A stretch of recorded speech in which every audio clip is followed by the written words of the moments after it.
Hello everyone, मैं राघव आप लोगों का अपने YouTube channel discovery coaching Pratapgarh में आप लोगों का बहुत बहुत स्वागत करता हूं।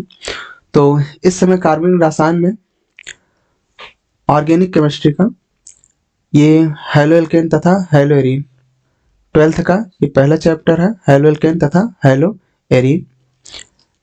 इसका पहला लेक्चर हो चुका है जिसमें हम लोग हैलो एरीन तथा हैलो एल्केन का परिचय तथा उसका वर्गीकरण, उसका नामकरण, यहाँ तक हम लोग कर चुके हैं। आज हम इसके आगे स्टार्ट करते हैं।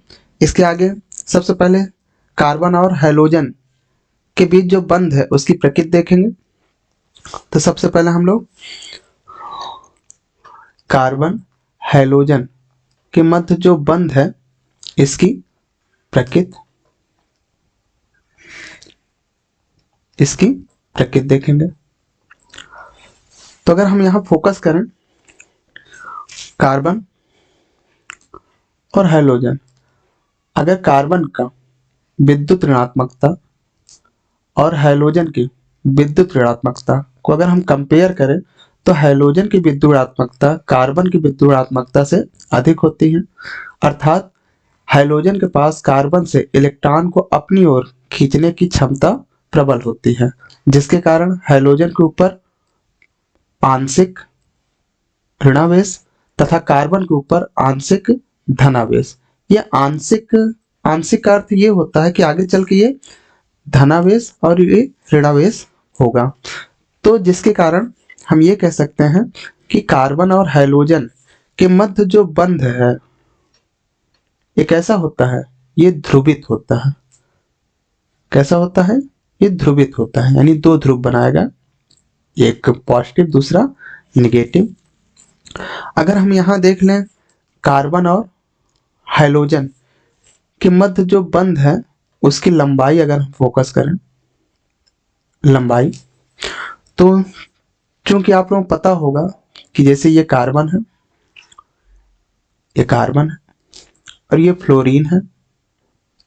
फ्लोरीन अगर इसके मध्य लंबाई देखें, ये कार्बन है, ये कार्बन है, ये कार्बन है, तो फ्लोरीन से बड़ा क्या होगा, क्लोरीन।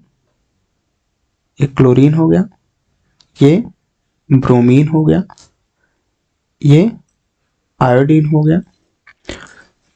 अगर इनके बीच हम बंध लंबाई देखें तो ये क्या है, ये RF है, RCl है, RBr है, RI है। तो हम ये कह सकते हैं कि सबसे अधिक लंबाई किसकी है, RI की है, फिर उसके बाद RBr की, फिर RCl की, फिर RF की। ये हुई CX बंध की लंबाई। अगर हम इनके मध्य अगर इंथैल्पी देखें, यानी बंध इंथैल्पी, आबंध इंथैल्पी, तो सबसे पहले हम देख लेते हैं आबंध इंथैल्पी कहते किसे हैं। तो इंथैल्पी कभी भी आए मीन्स क्या होता है, ऊर्जा होता है। और आबंध, आबंध मीन्स बंद हो गया। तो यहाँ बंध, बंध का सेंस क्या है कि बंध को तोड़ने में जो ऊर्जा व्यय होती है उसे हम क्या कहते हैं, आबंध एंथैल्पी। तो अगर हम लंबाई की बात करें तो सबसे अधिक लंबाई किसकी है, RI यानी एल्किल आयोडाइड की। अगर इसकी लंबाई अधिक है मीन्स इसको तोड़ने में, इस बंध को तोड़ने में कम ऊर्जा लगेगी। मीन्स अधिक ऊर्जा किसको तोड़ने में लगेगी, RF को तोड़ने में लगेगी। मीन्स इस प्रकार आबंध एंथैल्पी का जो क्रम हो जाएगा वो RF सबसे अधिक ऊर्जा लगेगी। क्यों, क्योंकि इसकी लंबाई छोटी है। उसके बाद फिर RCl, फिर RBr और सबसे कम आबंध एंथैल्पी किसकी होगी, RI की। इसके बाद देख लेते हैं द्विध्रुव आघूर्ण। द्विध्रुव आघूर्ण जैसे हम म्यू से प्रदर्शित करते हैं। म्यू म्यू इक्वल टू होता है इलेक्ट्रॉनिक आवेश, इलेक्ट्रॉनिक आवेश इनटू दूरी, दूरी, दूरी को यहां हम किससे डिनोट करेंगे? बंध लंबाई से।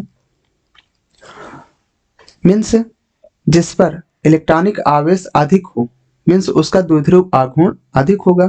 लेकिन कुछ में अपवाद है जिसमें हम दूरी को लेकर चलेंगे। जैसे देख लेते हैं, जैसे सबसे अधिक, या हम ये कह सकते हैं जैसे हैलोजन है, हैलोजन में फ्लोरीन हो गया, क्लोरीन हो गया, ब्रोमीन हो गया और आयोडीन हो गया। अगर इसमें हम बात करें तो सबसे अधिक इलेक्ट्रॉनिक आवेश किसका होगा? फ्लोरीन का होगा, फिर क्लोरीन का, फिर ब्रोमीन का। सबसे कम किसका होगा? आयोडीन का। तो इस प्रकार द्विध्रुव आघूर्ण सबसे कम किसका होगा? आर आई का, सबसे कम। इससे अधिक आर बी आर का, आर बी आर का।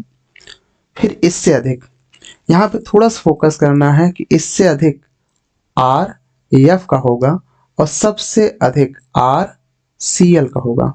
तो यहाँ पे अपवाद है, जबकि सबसे अधिक किसका होगा? आर एफ का होना चाहिए, लेकिन यहाँ पे सबसे अधिक किसका है? R C L. तो यहाँ क्या मैटर कर रहा है? यहाँ दूरी मैटर कर रहा है, क्योंकि यफ का आकार बहुत छोटा होता है, यफ का आकार बहुत छोटा होता है, जबकि सी एल यफ से बड़ा होता है। तो यहाँ पे दूरी मैटर करता है। तो यहाँ हम इसका रीजन देख लेते हैं, ऐसा क्यों होता है। तो इसका रीजन है कि यफ का आकार Cl की अपेक्षा, यानी क्लोरीन की अपेक्षा काफी कम होता है।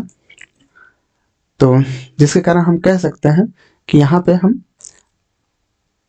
डिस्टेंस को मैटर करते हुए RCl का द्विध्रुव आघूर्ण अधिक होगा किसके तुलना में? RF के तुलना में।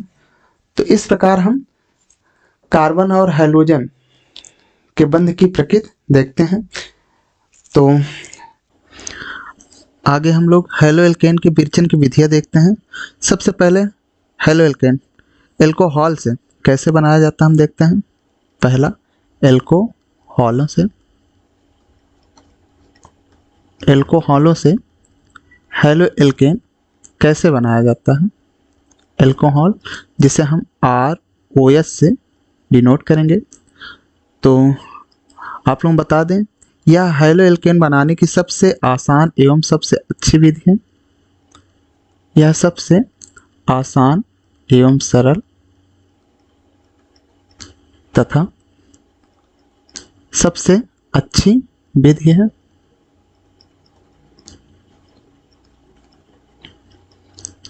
इसमें सबसे पहले हम देख लेते हैं हैलोजन अम्लों से अपक्रिया द्वारा, हैलोजन अम्लों से अपक्रिया द्वारा,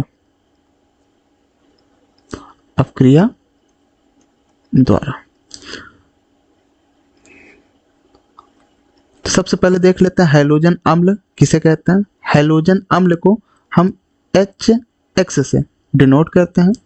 HX अर्थात जब हैलोजन से HX, तो यहाँ हम इस तरह लिख लेते हैं, जैसे हैलोजन है ROH। जब इसे हम HX से क्रिया कराते हैं तब ये इसमें से जल मुक्त होकर ये RX बना लेगा, RX तथा जल मुक्त हो जाएगा। तो यहाँ ओवरऑल क्या हो रहा है, यहाँ पे OH के स्थान पे X आ जा रहा है। मीन्स ये कौन सी अपक्रिया हो जाएगी? ये ये एक प्रतिस्थापन अपक्रिया, एक प्रतिस्थापन अपक्रिया है, एक प्रतिस्थापन अपक्रिया है जिसमें हम HX की क्रियाशीलता क्रम देख लेते हैं। HX की क्रियाशीलता का क्रम, HX की क्रियाशीलता का क्रम क्या होगा? सबसे अच्छा HI, फिर HBr, फिर HCl। ये हैलोजन अम्लों की क्रियाशीलता क्रम है। तथा एल्कोहल की क्रियाशीलता क्रम देख लेते हैं। एल्कोहल की क्रियाशीलता का क्रम, ये टर्सेरी सबसे अधिक क्रियाशील होगा, फिर उसके बाद सेकेंडरी, फिर प्राइमरी। तो आगे देखते हैं हम, जैसे यहाँ पे HX के स्थान पे जैसे हम HCl लेते हैं, तो सबसे पहले हम क्लोरो एल्केन का देख लेते हैं। क्लोरो एल्केन को कैसे बनाते हैं? क्लोरो एल्केन को बनाने के लिए हम कोई भी एक एल्कोहल लेते हैं। जैसे यहाँ पे हम प्राइमरी और सेकेंडरी एल्कोहल लेते हैं। सबसे पहले मान के चलिए ये एल्कोहल लिए हम, ये प्राइमरी या सेकेंडरी एल्कोहल है। इसकी क्रिया हम HCl से करा देते हैं। किसकी उपस्थिति में? निर्जल जिंक क्लोराइड की उपस्थिति में। मीन्स निर्जल जिंक क्लोराइड की उपस्थिति में प्राइमरी व सेकेंडरी एल्कोहल की क्रिया हम किसके साथ करा रहे हैं? HCl के साथ करा रहे हैं। तो हमको RCl यानी क्लोरो एल्केन प्राप्त होता है। इसके साथ जल मुक्त होता है। इस अपक्रिया को ग्रुप्स प्रक्रम कहते हैं। इस अपक्रिया को ग्रुप्स प्रक्रम कहते हैं। इस अपक्रिया में निर्जल जिंक क्लोराइड के साथ HCl के साथ क्रिया हो रही है। निर्जल जिंक क्लोराइड की उपस्थिति में HCl के साथ क्रिया हो रही है। ये जो निर्जल जिंक क्लोराइड प्लस HCl है, इसे हम ल्यूकास अभिकर्मक कहते हैं, ल्यूकास रीजेंट कहते हैं। ल्यूकास रीजेंट है जो ल्यूकास टेस्ट देता है। ल्यूकास टेस्ट देता है। यह टेस्ट प्राइमरी, सेकेंडरी एवं टर्सेरी एल्कोहल को पता लगाने या एल्कोहल के टेस्ट में इसका प्रयोग करते हैं।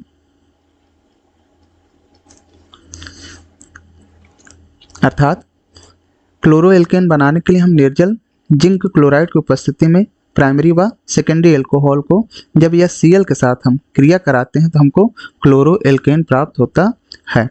इस प्रक्रम को हम ग्रुप प्रक्रम कहते हैं। एक एग्जाम्पल ले लेते हैं। जैसे यहाँ पे हम एथिल एल्कोहल लेते हैं, CH3 CH2OH। इसकी क्रिया हम HCl के साथ करा रहे हैं। किसकी उपस्थिति में? निर्जल जिंक क्लोराइड की उपस्थिति में। तो यहाँ क्या प्राप्त होगा? OH के स्थान पे ये Cl हो जाएगा। मीन से इतना ये जल का अणु निकल के ये Cl इसके साथ जुड़ जाएगा। CH3 CH2Cl plus H2O। ये क्या है? ये एथेनॉल है। एथेनॉल है और ये क्या बना? क्लोरो एथेन बना।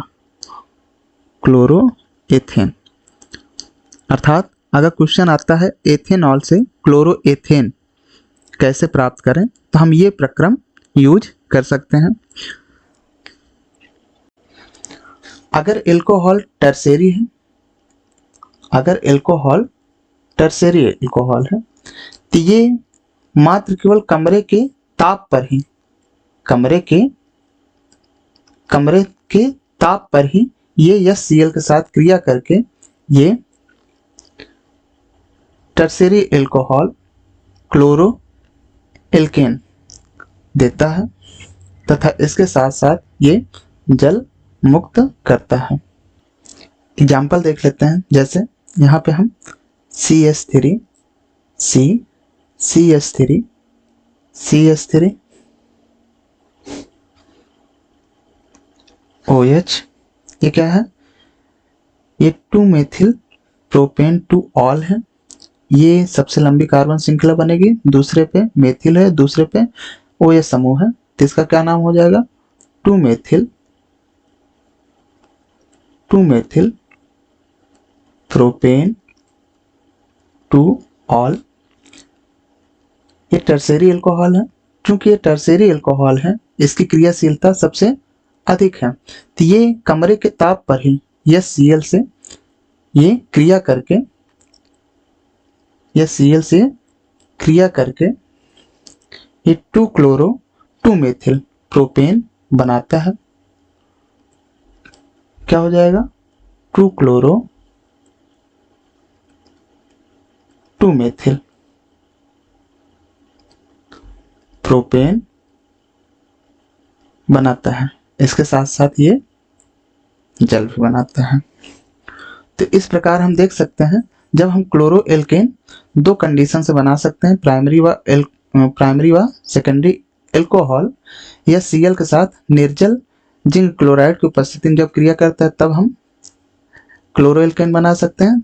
जबकि टर्शियरी एल्कोहल, ये कौन सा एल्कोहल है, टर्शियरी एल्कोहल, ये कमरे के ताप पर ही या Cl से क्रिया करके ये क्लोरो एल्केन बनाता है। तो इस प्रकार अगर हम ब्रोमो एल्केन बनाना चाहें, क्या बनाना चाह रहे हैं, ब्रोमो एल्केन बनाना चाहें, तो ब्रोमो एल्केन में हमको HX कौन सा लेना है, HBr लेंगे। मीन्स जब एल्कोहल की क्रिया HBr से कराते हैं, वो भी किसकी उपस्थिति में, बहुत ही कम मात्रा में H2SO4 की बहुत ही अल्प मात्रा में ये चाहिए, बहुत ही अल्प मात्रा में उत्प्रेरक रूप में ये चाहिए, तो हमको क्या प्राप्त हो जाएगा, RBr। इसके साथ साथ हमको जल भी प्राप्त होगा। यहाँ पे इस तरह भी हम कर सकते हैं, RBr प्राप्त होगा। जैसे एग्जांपल ले लेते हैं, जैसे हम CH3 CH2OH एथेनॉल को Br के साथ क्रिया कराते हैं तो हमको ब्रोमो एथेन प्राप्त होता है। क्या प्राप्त होता है, ये CH2 है, CH2Br, ब्रोमो एथेन प्राप्त होता है। इसके साथ साथ जल प्राप्त होता है। ये क्या है, एथेनॉल है, एथेनॉल, और ये ब्रोमो एथेन है, ब्रोमो एथेन। ब्रोमो एथेन या ब्रोमो एल्केन बनाने की एक दूसरी विधि है, जिसमें हम ROH यानी एल्कोहल को जब हम NaBr या KBr, सोडियम ब्रोमाइड या पोटेशियम ब्रोमाइड के साथ साथ H2SO4 को मिलाकर जब हम गर्म करते हैं तब हमको क्या प्राप्त होता है, तब हमको ये ब्रोमो एल्केन प्राप्त होता है, RBr प्लस यहाँ पे इसके साथ साथ यहाँ NaHSO4 प्लस H2O प्राप्त होता है। यहाँ हमको ब्रोमो एल्केन मिलता है। अगला है, अगर आइडो एल्केन हमको चाहिए, आइडो एल्केन यानी एल्कोहल से हमको आइडो एल्केन चाहिए, तो यहाँ पे हम हाइड्रोजन अम्ल में HI का उपयोग करेंगे। जैसे एल्कोहल को जब हम कंटिन्यू HI के साथ उबालते हैं तो हमको RI मीन्स आइडो एल्केन प्राप्त होता है तथा इसके साथ जल भी प्राप्त होता है। तो इसको हम इस तरह भी कर सकते हैं। यहाँ पे आइडो एल्केन हम और तरीके से बना सकते हैं, जहाँ पे हम एल्कोहल को जब हम ये 95% फास्फोरिक अम्ल के साथ KI के साथ, यहाँ पे जो फास्फोरिक अम्ल ले रहे हैं, कितना ले रहे हैं हम, 95% ले रहे हैं। जब हम इसको गर्म करते हैं तब हमको आइडो एल्केन प्राप्त होता है तथा इसके साथ हमको जल एवं KH2PO4 प्राप्त होता है, आइडो एल्केन। तो इस प्रकार हम देख लिया कि एल्कोहल से हम हैलोजन अम्लों के साथ अक्रिया करके हम हैलो एल्केन प्राप्त कर सकते हैं। तो दूसरा देख लेते हैं हम। दूसरा, जब हम फास्फोरस ट्राईहैलाइड तथा फास्फोरस पेंटाहैलाइड के साथ जब हम अक्रिया करते हैं तो देखते हैं क्या प्राप्त होता है। तो सेकंड यहाँ लिख लेते हैं, फास्फोरस ट्राईहैलाइड व फास्फोरस पेंटाहैलाइड के साथ अक्रिया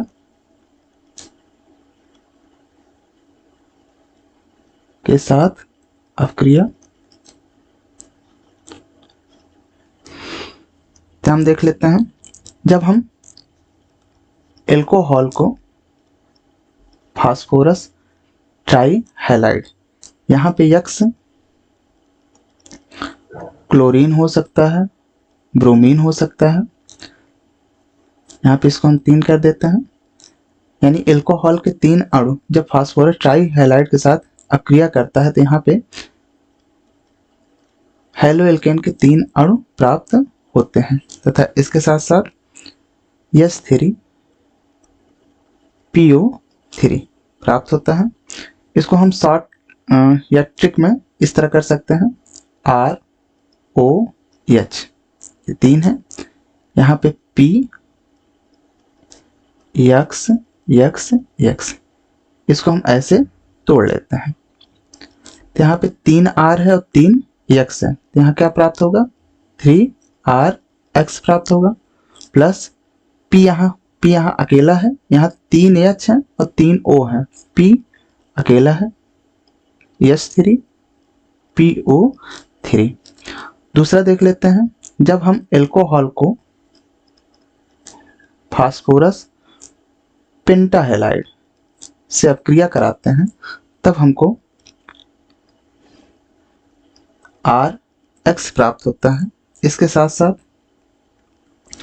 POCl3 प्लस HCl प्राप्त होता है। तो इसका हम ट्रिक देख लेते हैं, ROH, तो यहाँ पे एक X फिर PX3 प्लस X, तो यहाँ पे ऐसे तोड़ लेते हैं, दूसरा इस प्रकार तोड़ लेते हैं। तो इसको हम देख लेते हैं, ये क्या प्राप्त हुआ, RX प्लस ये देख लेते हैं ये क्या प्राप्त हुआ, HX प्लस ये POX3। यहाँ Cl कब होगा, जब यहाँ पे X के स्थान पे हम Cl लेते हैं तब यहाँ पे RCl हो जाएगा और यहाँ पे HCl हो जाएगा। तो इस प्रकार हम देखते हैं कि एल्कोहल जब फास्फोरस ट्राईहैलाइड तथा फास्फोरस पेंटाहैलाइड के साथ क्रिया करके हैलो एल्केन कैसे देता है। इसमें एक और देख लेते हैं, जब एल्कोहल रेड फास्फोरस की उपस्थिति में हैलोजन से जब क्रिया किया जाता है तब जाके ये हैलो एल्केन देता है। अब नेक्स्ट देख लेते हैं हम थायोनिल क्लोराइड के साथ अक्रिया। तीसरा देख लेते हैं थायोनिल क्लोराइड यानी SOCl2 से अक्रिया, SOCl2 से अपक्रिया। यहाँ देख लेते हैं, ये ROH एल्कोहल कि जब हम थायोनिल क्लोराइड के साथ अपक्रिया कराते हैं तब यहाँ RCl प्राप्त होता है, यानी क्लोरो एल्केन प्राप्त होता है। इसके साथ साथ SO2 गैस मुक्त होती है तथा HCl गैस मुक्त होती है। चूंकि ये दोनों गैसीय अवस्था में होता है, जिसके कारण यहाँ पे हैलो एल्केन शुद्ध मात्रा में प्राप्त होता है। अर्थात ये सबसे अच्छा हैलो एल्केन बनाने का सबसे अच्छा ये प्रक्रिया है। इस प्रक्रिया को हम डार्जन प्रक्रम भी कहते हैं। इस प्रक्रिया को हम डार्जन प्रोसेस भी कहते हैं। ये प्रक्रिया सबसे अधिक है जिसमें हम शुद्ध मात्रा में क्लोरो एल्केन प्राप्त कर सकते हैं। तो इस प्रकार हम लोग ये देखें कि एल्कोहल से हम कैसे हैलो एल्केन प्राप्त कर सकते हैं। यहाँ पे क्वेश्चन ये आता है, क्या हैलो एरीन भी हम इससे प्राप्त कर सकते हैं? तो यहाँ पे हैलो एरीन हम एल्कोहल से प्राप्त नहीं कर सकते हैं। क्यों नहीं कर सकते हैं? क्योंकि जो फिनॉल होता है, फिनॉल में ये फिनॉल है, इससे हमको क्या बनाना है? हैलो एरीन बनाना है। क्या बनाना? Hello arene. क्योंकि ये नहीं होगा। क्यों नहीं होगा? क्योंकि यहाँ पे जो कार्बन है ये ऑक्सीजन के साथ अनुनाद द्वारा ये आंशिक डबल बॉन्ड बनाता है, जिसके कारण यहाँ पे ये बंध RX की तुलना में बहुत ही मजबूत या प्रबल बंध है जो आसानी से टूटता नहीं है, जिसके कारण हम फिनॉल से या एल्कोहल से हैलो एरीन नहीं प्राप्त कर सकते।